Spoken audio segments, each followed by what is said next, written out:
This is NBC Nightly News with Kate Snow. Moving trucks at the White House today. President Trump only has 2 more full days in office, but his final days, of course, are overshadowed by an impending impeachment trial in the Senate. Kelly O'Donnell reports. The practical transfer of power today as another moving truck left the West Wing.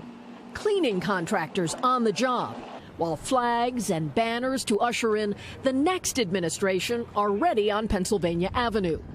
A secluded President Trump, perhaps just days from a second Senate impeachment trial. But a spokesman today said the president has not yet made a determination about hiring his legal team, belittling the process as an impeachment hoax.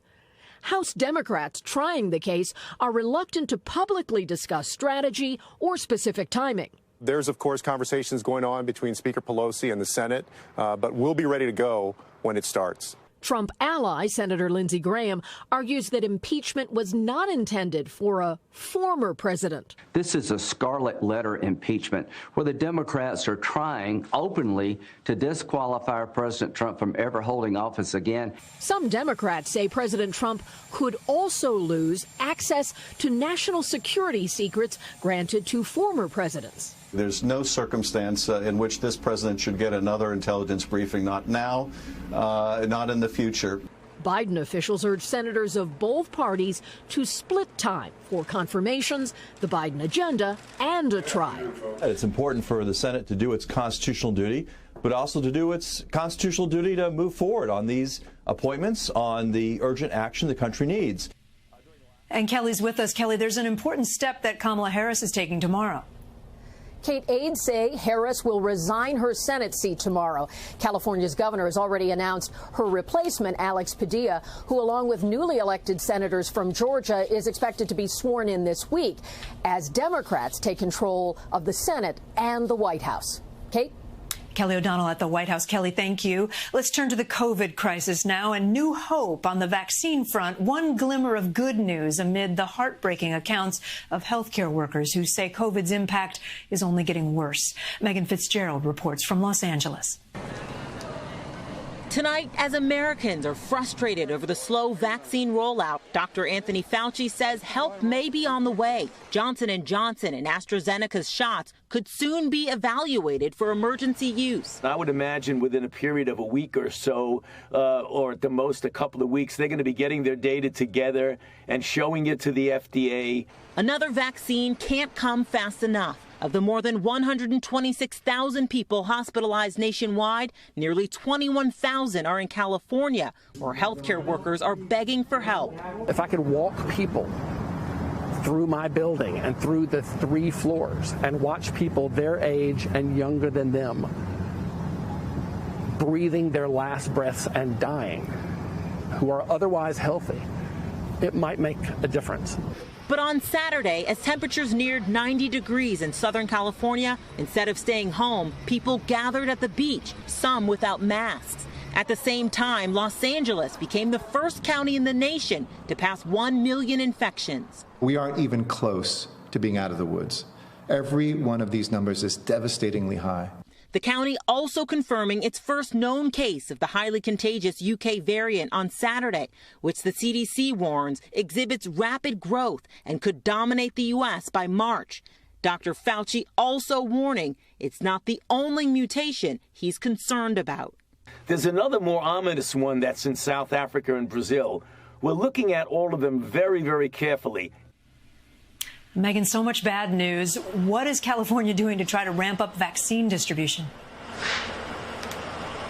Well, Kate, mass vaccination centers are popping up all across the state, including 3 in the Bay Area that are set to open at the end of this week with the goal of administering 10,000 vaccinations a day.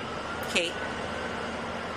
All right, Megan, thank you. Still ahead, the struggle for older Americans trying to figure out just how to get a COVID vaccine. We're back with a topic a lot of us have struggled with, finding the COVID vaccine for parents and others in need. Many are angry about the roadblocks to simply getting an appointment. Erin McLaughlin has more. Keep crying. I'm sorry.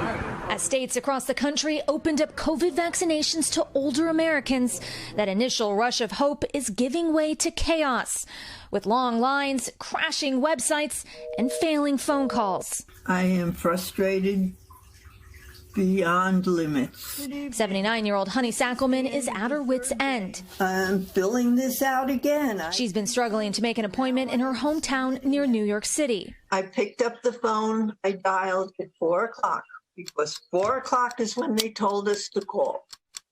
At 20 minutes after 6, they disconnected me. I was on hold for 2 hours and 20 minutes. They disconnected me. For her, the county website was no better. Every time they told me to go to a time, it froze. One big concern, that making an appointment depends too much on technology. Research shows only 60% of those 75 and older use the internet. What we need to do is go old school here. We need to make phone calls. We need volunteers telling people that their eligibility is now. That's exactly what's starting to happen in places like Greenburgh, New York, where community groups like this one called Vaccine Angels are planning how to guide and eventually even drive seniors to get their shots. We really don't want seniors to give up. Experts also suggest calling your doctor for advice and asking friends or relatives for help. I was calling to check in today. Catherine Haddad knew she'd have to help book appointments for her parents, Neil and Betty, in North Carolina. It wasn't until I talked to them that I realized, oh, nobody's going to come knocking on their door and say, it's your turn to get the vaccine. We're still very thankful that you got us in. Her efforts paying off. Both got their first shots last week. It's a relief. We miss spending time with our families. And for millions of seniors across America, a chance to safely spend time with loved ones is what this is all about. Erin McLaughlin, NBC News, Los Angeles. Still ahead, the dramatic moment this Russian opposition leader who says he was poisoned by Putin returned to Russia. Tonight, a top Biden aide is calling for the immediate release of Russian opposition leader Alexei Navalny. He's the Kremlin critic who says he was poisoned with a nerve agent by Russia's spy agency. Despite that, Navalny returned to Russia today and was immediately arrested. And please join us for our special coverage of the inauguration. That's this Wednesday, starting with a special edition of Today at 7 a.m. When we come back, the ultimate thank you notes, the moving show of gratitude for an inspiring teacher.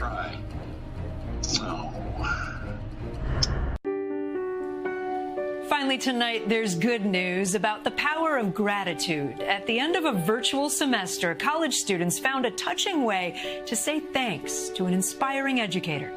I don't see anybody with their camera on. At first, Chapman University professor Jim Brown was totally confused. Seriously? Is it my fault that you have your cameras off? But then his students revealed their big surprise. Everybody, if you want to go ahead. Oh, you guys. Oh, you're going to make me cry. The handwritten thank you messages overwhelming him. Oh,